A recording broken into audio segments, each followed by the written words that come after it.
C'est le petit déjeuner de l'actu ce matin avec Elisabeth Lévy, Arlette Chabot, Christine Bouillot avec nous. Vos appels au 0826 300 300. Ouais. On va peut-être revenir sur cette actualité. Alors, oui, effectivement, beaucoup d'actualités avec la visite d'Éric Dupond-Moretti hier à la prison. Aujourd'hui, il est attendu du côté du tribunal de Bobigny.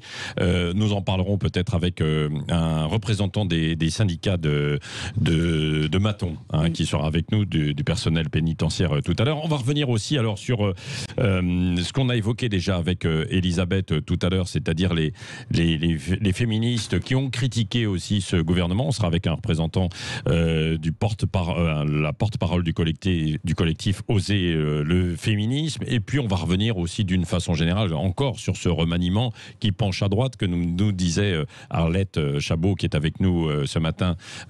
Ça penche à droite et on essaie de siphonner, enfin en tout cas Emmanuel Macron, de siphonner les rangs de la droite pour en vue de 2022. Et au standard aussi, vous pouvez réagir 0826 300 300 et nous y allons, Cécile. Oui. Avec Renaud de Rodez qui est avec nous. Bonjour Renaud. Bonjour Cécile, bonjour Patrick, bonjour à tout le monde. Bon, il y a quel sujet sur lequel vous voulez revenir? Je crois que c'est l'agression du chauffeur à Bayonne plutôt.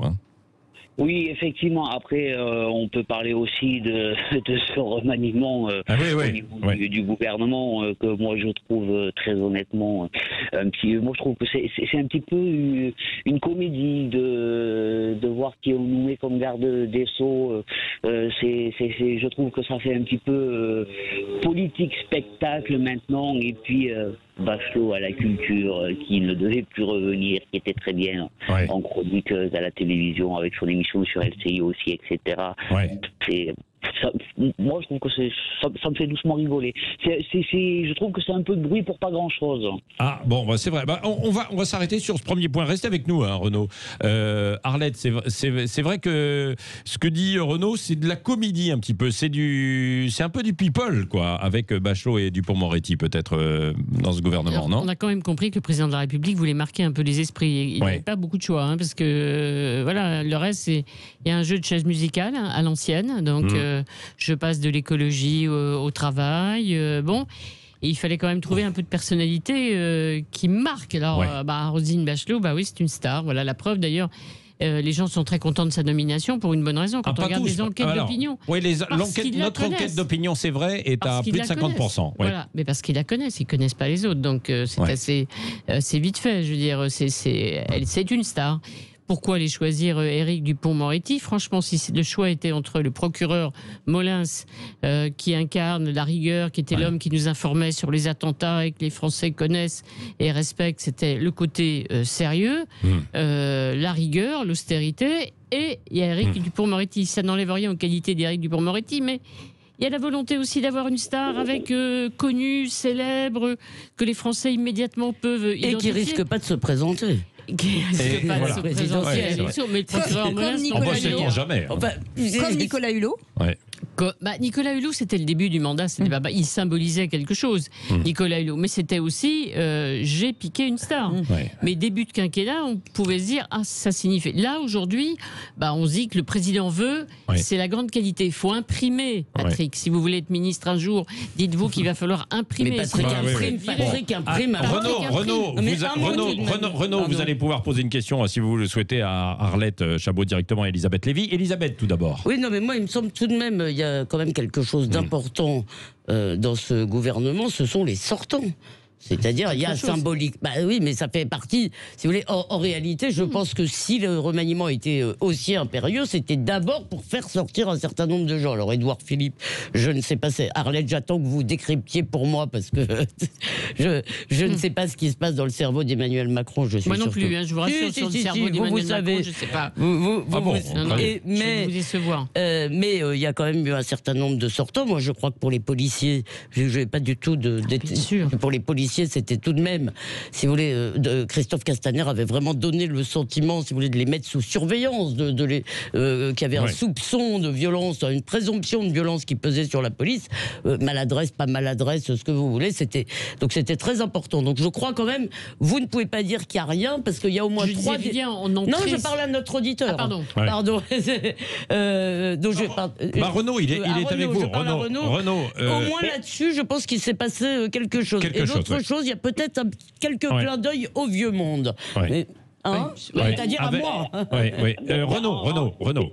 C'est vrai qu'en ramenant Roselyne Bachelot, oui, c'est vrai que ça fait un clin d'œil au vieux monde. Bon, j'espère qu'elle trouvera là sur les 2 ans et demi où elle va être là, en fait, si elle tient les 2 ans et demi, qu'elle trouvera un vaccin pour tous les artistes. Ça nous changera de l'époque du H1N1. Oui, je comprends ce que vous voulez dire. Le clin d'œil aussi au passage, Renaud. Oui, bien sûr. Puis, non, c'est vrai que Castaner, oui, je pense que très honnêtement, c'est une bonne chose qu'on l'ait mis sur le siège éjectable, parce que entre ses discours et sa manière de gérer la police, ouais, je pense que c'était pas la bonne solution, lui. Ouais. Renaud, est-ce que vous voulez poser une question à Arlette ou à Elisabeth qui sont avec nous aussi?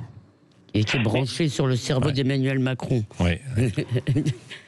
Moi, je me demande honnêtement, est-ce que ce remaniement, très, très franchement, est-ce que déjà, en dehors de Castaner qui est parti, etc., est-ce que ça va vraiment changer grand-chose à peu près 2 ans des élections? Je me demande. Oui. Arlette, vous qui connaissez parfaitement la politique. Pas vraiment, c'est-à-dire que le changement de Premier ministre correspond toujours à la volonté de montrer qu'on rentre dans une nouvelle phase, c'est le nouveau chemin. C'est surtout ne pas oublier cette formule qu'il faudra ressortir régulièrement. Le nouveau chemin, il ressemble beaucoup effectivement au précédent. Outre, bien sûr, il y a la crise financière. Il y a ce que vont gérer ensemble effectivement le ministre de l'économie Bruno Le Maire et puis Elisabeth Borne sur le travail, avec une perspective d'1 million de chômeurs en plus dans les mois qui viennent. Ça, c'est à côté. Mais pour le reste, le président de la République l'a dit lui-même dans cette interview à la presse régionale. Au fond, le programme de 2017, ses orientations sont toujours bonnes. Il ne trouve pas qu'il soit démenti. Et d'ailleurs, à la fin de la semaine, réunion avec les partenaires sociaux du Premier ministre, qui va rediscuter avec eux, notamment du calendrier des réformes et celle des retraites. Donc là-dessus, on ne peut pas dire qu'il y a un virage politique extraordinaire. Évidemment, sur les fondamentaux, ce sont les mêmes. On corrige la sécurité, parce que là, vraiment, effectivement... Et pourtant, il a dit un nouveau chemin dans son interview avant la nomination du gouvernement. Il avait dit beaucoup plus, même. Il avait dit, je vais me réinventer. Rien ne sera plus comme avant. Ça fait combien de fois qu'il nous le dit? Il nous l'a dit pour les Gilets jaunes. Il nous l'a dit pour le Covid. Donc, et bon, évidemment... Oui, nous ne reprendrons pas le cours normal de notre vie. C'était après les Gilets jaunes. On va voir, il y a une interview le 14 juillet, on va voir si effectivement il y a vraiment un nouveau chemin, quel est le chemin qu'il trace. Pour l'instant, il a plutôt marqué quand même une certaine continuité, une volonté de continuité. Il y a beaucoup de mots, parce que maintenant, il dit souveraineté européenne. Alors ça ne veut rien dire. Souveraineté européenne, c'est une vieille histoire. Oui, mais ça depuis le début. Son discours européen, c'est souveraineté européenne. On disait souveraineté, mais par exemple, on disait même qu'il y aurait un ministère où on reprendrait indépendance, souveraineté économique. Il n'y en a pas. Oui, on pourrait aussi faire l'indépendance internationale, par exemple. Ce serait très bien. Bon, et en attendant, il y a quand même beaucoup de problèmes économiques. On va en parler dans un instant, justement, parce que, évidemment, vous avez vu, il y a énormément d'entreprises. En Bretagne, il y en a 2 ou 3 qui sont en train de fermer. Nokia, Hop, la filiale qui travaillait pour Air France. On était du côté de la Corrèze et du Massif central tout à l'heure avec Tulle, où ça ferme. Airbus, beaucoup de préoccupations, évidemment, ce matin. Et une manifestation, c'est du jamais vu depuis 2008, quasiment une quinzaine d'années. Tout le personnel va manifester tout à l'heure. On sera avec Christine Bouillot dans quelques minutes dans les rues de Toulouse. Oui, et Cécile, c'est vrai alors... c'est l'occasion de rebondir sur ce livre qu'on aura aux alentours de 9h45 de Sébastien Porte, Le Dernier Avion. Alors c'est le bilan de ce que coûte c'est comment le trafic aérien détruit notre environnement. Alors ça c'est un autre problème, mais en même temps si tout détruit tout de toute manière. Donc sinon on ne fait plus rien. Mais on posera cette question à Sébastien Porte. Ou le climat. Non, je pense qu'il y a quand même un chemin entre les deux, mais il faut le trouver. Le chemin. Vous voyez, on va m'accuser de faire du Emmanuel Macron. Et ben voilà, c'est parti. Et puis et sur la 5G, on s'interroge aussi beaucoup. Est-ce que c'est dangereux ou pas la 5G? Vous ne savez pas. Et ben vous écouterez Sud Radio à 9h30 tout à l'heure. Nous allons voir l'un des meilleurs spécialistes. En mode avion d'ailleurs, voilà, c'est ça. Et restez avec nous, 8h58. 5h10, le Grand Matin Sud Radio. 300, on continue ce petit faites déjeuner. comme Renaud qui a dialogué en direct avec Arlette Chabot et Elisabeth Lévy. N'hésitez pas, vous nous posez toutes les questions, les plus sympas comme les plus dérangeantes. On prend tout. Parlons vrai sur Sud Radio. Évidemment, voilà, et notamment si vous avez des interrogations sur la 5G, ça c'est tout à l'heure à 9h30, parce que c'est vrai qu'il y a beaucoup de points d'interrogation. Est-ce que c'est dangereux pour la santé, le déploiement, est-ce qu'on va passer sous la coupe des Chinois? On saura tout, tout à l'heure. Et puis le trafic aérien également. À propos de trafic aérien, tiens, on retrouve Christine Bouillot qui est avec nous aussi. Christine, bonjour. Christine? Christine Bouillot, il y a un petit problème. Normalement, elle devrait être là, ou alors elle n'est pas encore. Elle devrait être là parce qu'il y a cette manifestation. Pas atterri encore. Oui, voilà, c'est ça. Il y a la manifestation, un mouvement un peu inédit à Toulouse, depuis une quinzaine d'années. Bonjour Christine.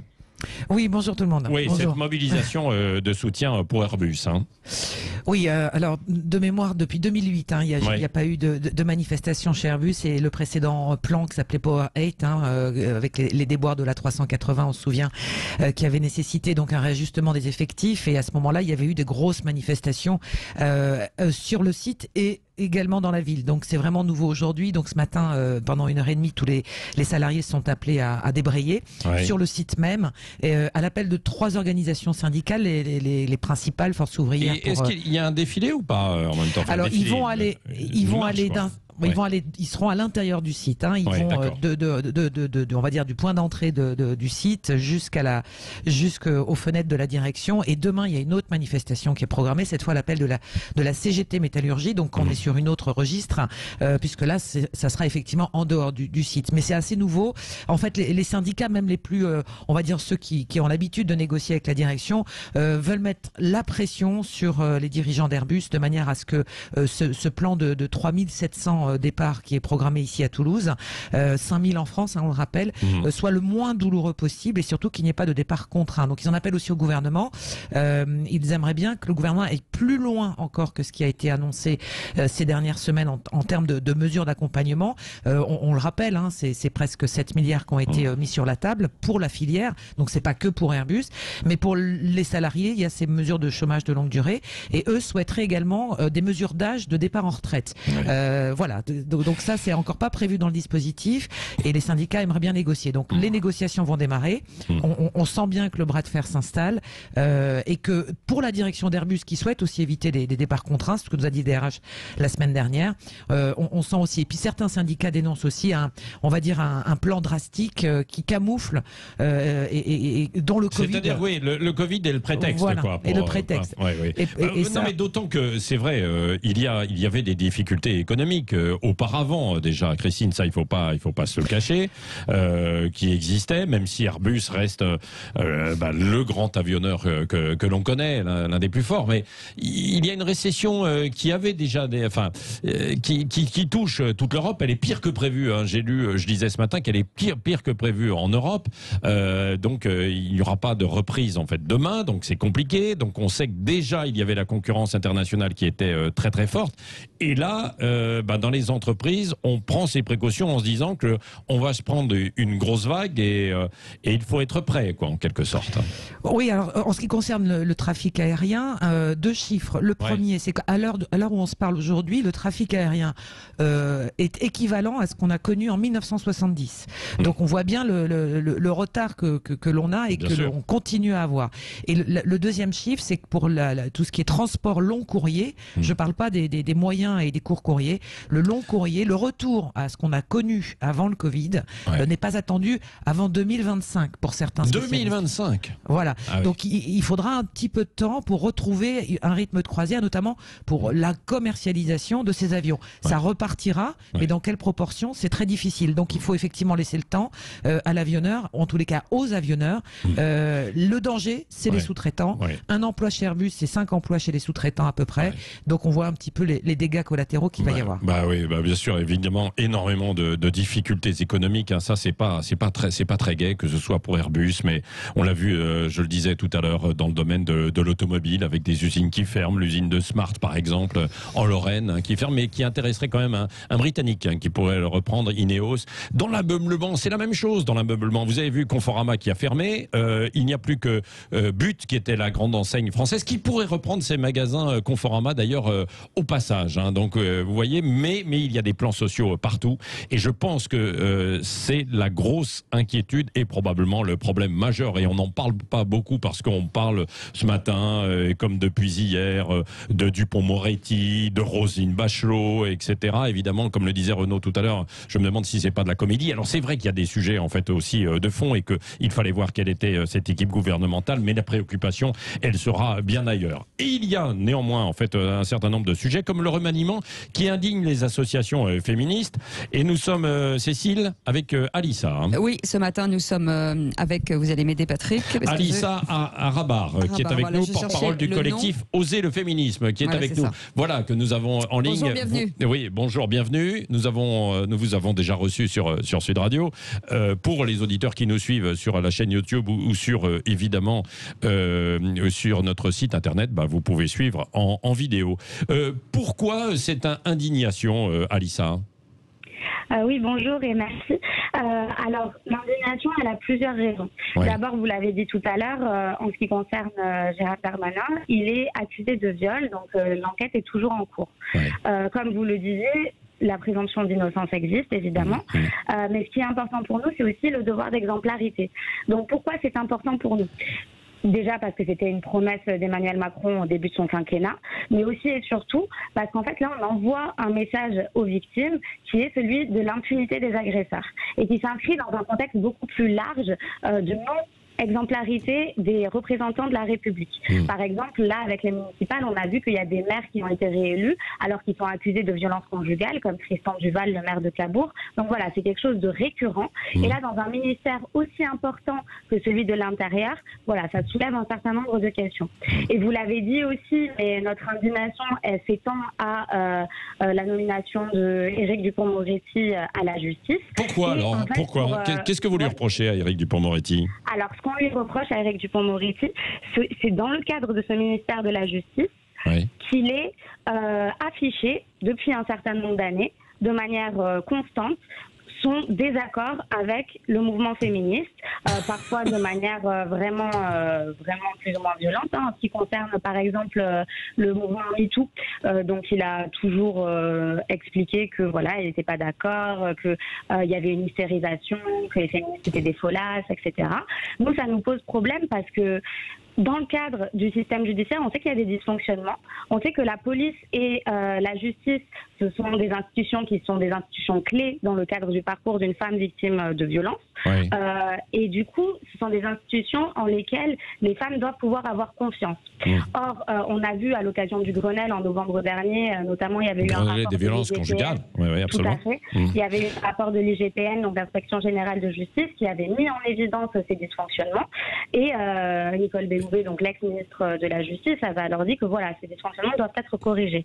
Nous là, on se pose la question, avec un homme accusé de viol à l'intérieur, un homme qui, de toute évidence, voilà, n'a pas ses préoccupations en tête à la justice, comment est-ce que ces dysfonctionnements vont être adressés et corrigés? Donc voilà, c'est là le cœur de notre inquiétude. C'est là votre indignation. Elisabeth Lévy, vous n'êtes pas tout à fait d'accord avec... vous ne portez pas le même regard que Alissa. Sur les deux points, je réponds très vite. Bonjour Alissa. Oui. Je vous vois plus, mais... mais vous allez la revoir dans un instant. Bonjour. Donc, deux choses. Là, je crois que, si vous voulez, je le répète, s'il n'y a pas de présomption d'innocence, il n'y a pas de justice, tout simplement. Donc, la présomption d'innocence, vous ne pouvez pas dire, je crois à la présomption d'innocence dans le début de votre phrase et de me parler de l'impunité des agresseurs dans la deuxième partie. Vous pourrez parler d'impunité des agresseurs si Gérald Darmanin est renvoyé au tribunal et s'il est condamné par ce tribunal qui juge au nom du peuple français. Ce ne sont pas les médias qui peuvent juger, ce ne sont pas les associations féministes. On juge en mon nom, on juge au nom de tous les citoyens Et moi, je crois que si on veut avoir confiance dans la justice, si vous voulez que les gens aient confiance dans la justice, eh bien, vous ne pouvez pas décider que l'accusation vaut condamnation. Vous devez attendre. Je suis désolé, ça vous est désagréable parce que vous pensez que les plaignantes ont raison. Je comprends que ça vous soit désagréable, mais vous devez attendre que la justice se prononce. Il n'y a pas le choix. Alors, Alissa, qu'est-ce que vous répondez à Elisabeth? Bonjour Elisabeth. Bonjour. On partage souvent des plateaux. Oui. Et je vous aime beaucoup en plus. Voilà. Donc pour vous répondre, ce qui nous est désagréable, comme vous dites, c'est pas simplement parce qu'on est du côté des victimes, c'est aussi et surtout parce que derrière, on connaît les mécanismes des agresseurs dans le cas où ils seraient coupables, qui sont bien souvent l'organisation de son impunité. Un ministre de la Justice qui fait l'objet de poursuites, il y a un ministre de l'Intérieur, excusez-moi, il y a quelque part un conflit d'intérêts. Et en plus, moi, je pense qu'il doit aussi y avoir, à un moment donné, un principe de précaution. Par exemple, une personne accusée de criminalité qui travaillerait dans une école maternelle, et ben au moins le temps de l'enquête, je pense que cette personne serait suspendue, en tout cas elle devrait l'être, pour éviter les risques. Donc pourquoi, à un aussi haut niveau de responsabilité que le gouvernement, on n'applique pas la même chose en fait? Ça, pour moi, c'est problématique. Bon, je crois que non mais j'entends votre argument, mais je persiste néanmoins à penser qu'il y a des principes sur lesquels on ne peut pas transiger. Non, mais tout simplement parce que le risque de ça, si vous voulez, c'est que toutes les femmes ne sont pas décentes. Il y a même des menteuses, ça peut arriver. Donc, si vous voulez, le risque, c'est qu'en fait, vous voulez briser la carrière de quelqu'un, vous lui mettez dans les pattes quelqu'un qui va l'accuser, c'est trop facile. Donc, pardon, mais je pense que moi j'ai déjà parlé sur le sujet. Donc, non, mais bon, on comprend. Je vous en prie, peut-être. J'aimerais savoir ce je pense que l'impunité, c'est intolérable, mais le soupçon, on ne peut pas vivre sur des soupçons. Effectivement, il faut. D'abord, il n'y a pas d'impunité pour Gérald Darmanin, il y a des procédures en cours. Donc, franchement, pour l'instant, on ne peut pas dire qu'il soit épargné. Ça s'est arrêté et ça a repris, quoi. Ça a repris, donc il n'est pas à l'abri d'une sanction s'il est coupable. Mais on ne peut pas vivre dans un monde où c'est le soupçon permanent. Et on ne peut pas condamner les gens. Soupçon avéré, comme dirait Christophe Castaner. Ça n'a aucun sens, on l'a dit en ce qui concerne, voilà, c'est une formule qui n'a aucun sens. Donc la justice, il faut la laisser faire. Et si effectivement, il y a condamnation, cette personne, quelle qu'elle soit, ministre ou quidam, sera effectivement condamnée, devra assumer sa responsabilité. Point barre. Merci Alissa Arabar, porte-parole du collectif Oser le féminisme, d'avoir été avec nous. Dans un instant, on va aller en prison. Ben oui, parce que évidemment, il y a eu cette visite. Mais du bon côté. D'Éric Dupond-Moretti hier, mais qui a surpris quand même et choqué en fait certains. Il va aller au tribunal ce matin. Il doit aller à Bobigny, là, au tribunal, et donc rencontrer les magistrats avec qui ça a été plutôt tendu dans les premières déclarations, parce qu'ils ont dit c'est une déclaration de guerre. Après, ils sont revenus un petit peu dessus. Hier, il est allé donc dans cette prison de Fresnes. Est-ce que c'était important d'aller en fait dans les prisons et de faire ces déclarations? On va voir ça dans un instant avec un représentant du personnel pénitentiaire. Qui sera avec nous. Jean-François Forget avec nous. Restez là, il est 9h17. Directement avec Jean-François Forget, qui est secrétaire général de l'UFAP-UNSA pénitentiaire. Bonjour. Oui, bonjour Jean-François Forget. Bonjour. Merci d'être avec nous. Comment vous avez pris cette visite, vous, hier, du nouveau garde des Sceaux, Éric Dupond-Moretti, visite assez spectaculaire quand même à la prison de Fresnes? Oui, elle est spectaculaire comme le personnage peut l'être. Bon, voilà, en ce qui concerne notre organisation syndicale, on va laisser le feu redescendre, la constitution de son cabinet s'organiser, le rencontrer, j'espère, très rapidement, et se mettre à la table des discussions, puisque si c'est un homme plein d'idées, tranché et volontaire, il va falloir quand même qu'il se confronte à une certaine réalité, celle du monde de la justice, avec toutes ses difficultés en termes de moyens. Il connaît un peu, comme Jean-François Forget, le monde de la justice. On ne peut pas lui reprocher ça quand même, Éric Dupond-Moretti. Je ne fais pas de reproche, je fais juste un constat. Oui. Vous savez, c'est la différence entre le poisson et le pêcheur. Les deux se connaissent, pour autant, et ils ne se voient pas du même côté. Donc, c'est pas faux. C'est une belle métaphore. Donc, pour le coup, nous, on ne va pas le condamner, on ne va pas lui dresser de procès, on va simplement lui dire les choses. On n'est pas là, nous, pour être représentants de la population pénale. On n'est pas l'OIP, on est les représentants personnel, on va faire valoir nos doléances. On a signé. Non mais Jean-François Forget, comment c'est perçu quand même par le personnel pénitentiaire que j'ai appelé un peu vulgairement tout à l'heure les matons. Bon, je sais qu'on n'aime pas toujours ça, mais quand même. Alors parce que hier, il est allé les voir. On avait l'impression qu'il allait plus voir les détenus que les personnels pénitentiaires, non ? Oui, mais bon, ça va avec l'image et puis ce que l'ensemble des médias et puis aussi ses déclarations. N'oublions pas qu'il y a encore quelques temps de ça et c'est pas si loin. Il annonçait sur un plateau télé qu'au grand jamais il ne pourrait être garde des Sceaux et que si quelqu'un osait penser à lui, ce serait un fou. Donc le fou, visiblement, c'est un président de la République. Ouais. Et aujourd'hui, il est garde des Sceaux. Donc on va voir. Nous, l'essentiel, c'est demain. Ouais. Sans oublier aujourd'hui et hier. Et que si, certes, il avait un penchant idéologique ou... pour les détenus, pour rapport à sa fonction pour la population pénale ou plutôt pour ceux qui défendaient dont acte.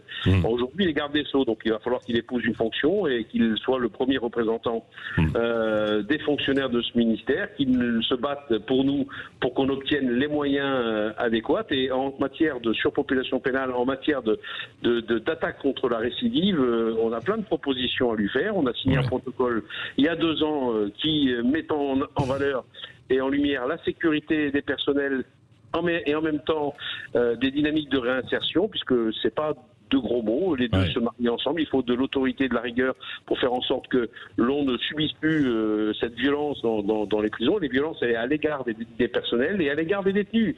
Donc aujourd'hui, on a une baisse de la surpopulation pénale liée au Covid, aux dispositions qui ont été prises. On les a condamnés sur la méthode parce que aujourd'hui, libérer des détenus pour libérer des détenus, c'est franchement pas une bonne idée pour la société et pour les détenus eux-mêmes. Mais par contre, on travaille avec des moyens que l'on a qu'on a proposé, qui mérite d'être engagé et tout est prêt pour le faire, et il verra que ça peut fonctionner. Donc si, une fois n'est pas coutume, un garde des Sceaux peut nous entendre sur ce coup-là, il aura la bienveillance de la base, mais je dirais que les clés, pour le coup, sont entre ses mains et à lui. Bon, on vous sent sceptique quand même, hein, Jean-François Forget. Non, un peu.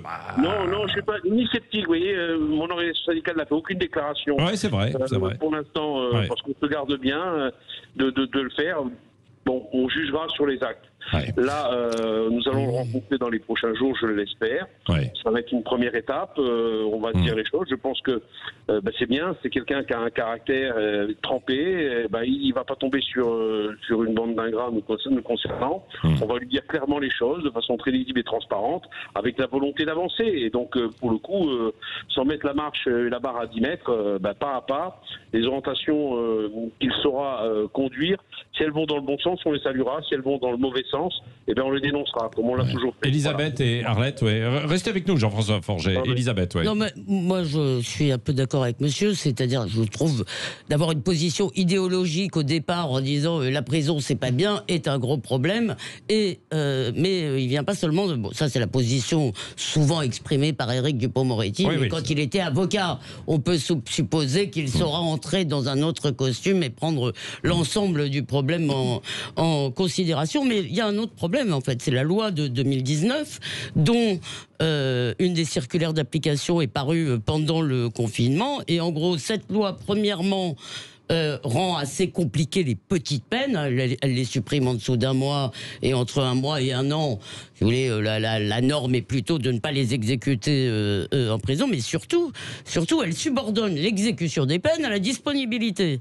Je l'ai déjà dit, c'est en gros, non, vous n'avez pas de place, monsieur, vous êtes libre. C'est l'hôtel. Donc, et là, je crois qu'il y a un gros problème parce que précisément, si vous voulez, bien peut-être qu'il faut des alternatives. Il y a quelques... dans certains cas. Mais moi, je parle d'un certain nombre de cas dont les policiers vous parlent souvent. C'est 10, 20, 30, 40, 50 personnes qui, dans une cité ou dans une ville, pourrissent la vie des habitants. Dans les quartiers, là, je parle des plus pauvres, évidemment. Ils pourrissent pas la vie des beaux quartiers. Et ces gens-là, si vous voulez, soit ils n'ont jamais en prison, soit ils en ressortent tout de suite. En gros, il ne leur arrive rien. Et à un moment, je ne sais pas, moi je ne crois pas qu'un sermon du juge ce soit dissuasif. Voilà, donc il faut des peines dissuasives. Il ne faut pas que ce soit juste, si vous voulez, en se disant les pauvres c'est des victimes. Il faut à un moment qu'il y ait une véritable sanction, parce que c'est terrible pour les policiers. Oui, là, il va être attendu au tournant, Éric Dupond-Moretti, quand même, Arlette Chabot, non? Il est attendu sur tous les tournants, si j'ose dire, parce qu'il a beaucoup parlé, évidemment, Éric Dupond-Moretti. Oui. Alors, comme le dit, il a dit beaucoup de choses et avec des positions extrêmement fortes. Alors, effectivement, comme le dit Elisabeth, est-ce qu'il va rentrer dans la fonction de ministre? Alors, toutes les phrases terribles contre les magistrats qu'on ressort et qu'on réentend. Bon, alors hier, il a essayé de panser les plaies. Tout de suite, il va recevoir les magistrats. C'est un point. La prison, il est avocat. Il pense qu'effectivement, quand il va en prison, il regarde les détenus, il regarde moins les gardiens. Que plus les détenus que les gardiens. Donc, est-ce qu'il va effectivement devenir vraiment ministre et penser aux détenus, aux conditions de détention qui sont pénibles d'ailleurs pour les détenus comme pour les gardiens. Puis moi, ce que je trouve plus important, c'est les désaccords de fond. Parce qu'Éric Dupond-Moretti, il est très content de voir que effectivement beaucoup de détenus ont pu sortir pendant la crise du Covid. Il y a beaucoup de gens à droite, y compris au sein du gouvernement, qui trouvent que c'est franchement pas une bonne idée. Il fallait sans doute le faire, mais c'est risqué. Et deuxièmement, quand même, il faut préciser quand même, c'était pour l'essentiel. Non, il y avait aucun. Mais ça, c'était bidon complètement. Ils n'ont pas vraiment regardé les. Non, mais ils n'ont pas du tout regardé ça. En fait, c'était les fins de peine. Fin de peine. Donc on a accéléré les fins de peine. Et en même temps, d'ailleurs, ils ont décidé de maintenir les préventions détentives, préventives. Voilà. Ça, c'est un point. Et deuxième point, c'est l'indépendance du parquet, qu'il a réaffirmé hier. C'est dans son programme guillemets pour la réforme de la justice. Jusqu'à preuve du contraire, Emmanuel Macron avait dit non. Et il y a au sein du gouvernement beaucoup de ministres qui sont, par exemple, totalement opposés à cette évolution. Donc, ce qui va être intéressant, c'est comment il va s'ajuster. Bon, écoutez, on suivra. Jean-François Forget, vous avez une rencontre de prévue avec lui bientôt, secrétaire général de l'UFAP, UNSA pénitentiaire? Écoutez, le premier syndicat du ministère de la Justice attend toujours son rendez-vous, mais bon, je crois qu'il est plutôt en proie à constituer un cabinet. Pour l'accompagner. Et puis, si je peux me permettre, pour revenir à ce qui a été dit, encore une fois, et sans faire de flagornerie ou quoi que ce soit, nous, on a des solutions pas toutes faites. Ça fait 20 ans qu'on propose des choses. On a signé un protocole qui vise sur la sécurité, on nous a stigmatisé avec ça, mais qui émet énormément d'éléments sur la réinsertion.